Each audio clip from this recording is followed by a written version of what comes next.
He or she who's willing to be the most uncomfortable is not only the bravest, but rises the highest. And I would say is not only the bravest, but also is the weirdest. In order to express your inner genius, that is your weirdness, I do believe you have to be willing to risk.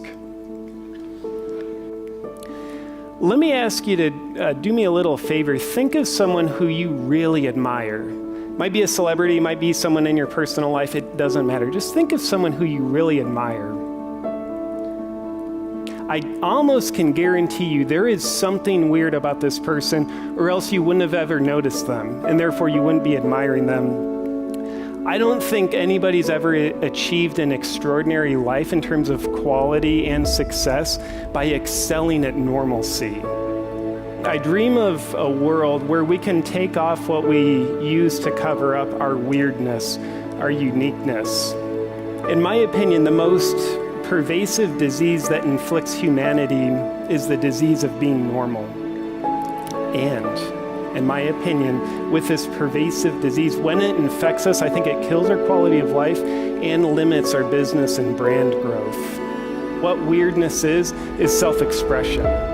That's my definition of it.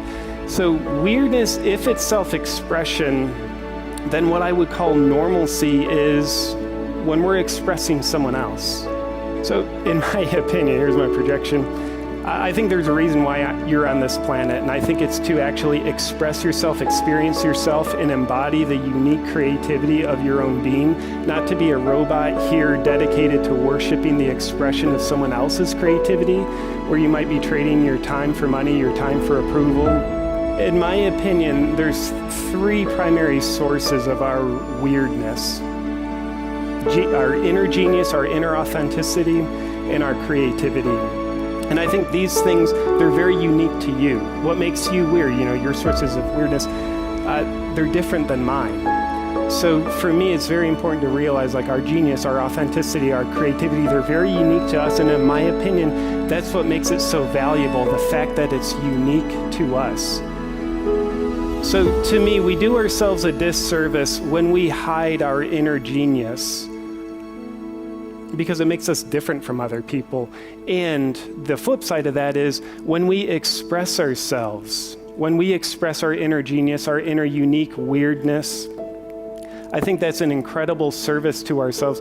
We express it because it's exactly what makes us different from other people. So once upon a time, nature probably said, okay, a person's weirdness, their unique inner genius, it has to be a challenge to be expressed. It has to be a challenge to find it, or else it won't have meaning. So maybe nature sat around and said, let me hide all this inside of people.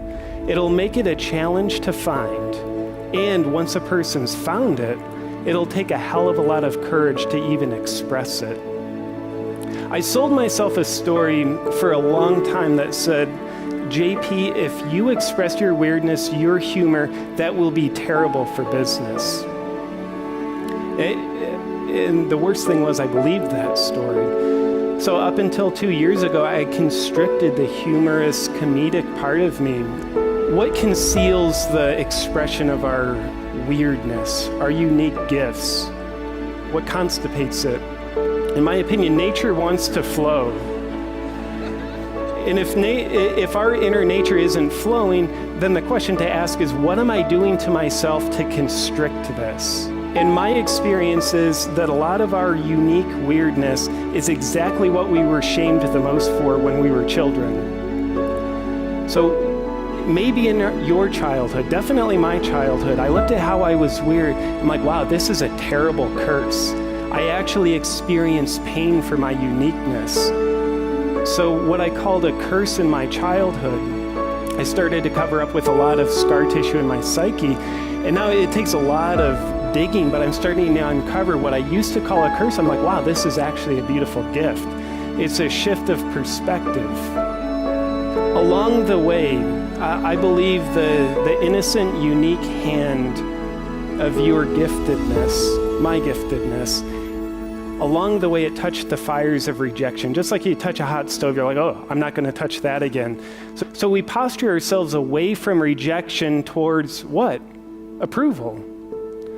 This is our software programming that we programmed into ourselves as a child. So what do you have to do to get someone's approval? Please them. What do you have to do to please a person? Typically act like them.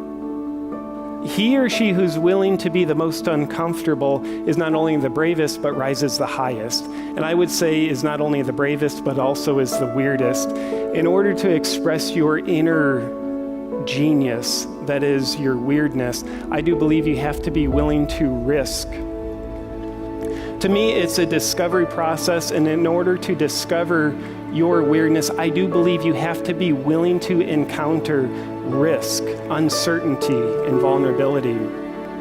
So I'll leave you with this.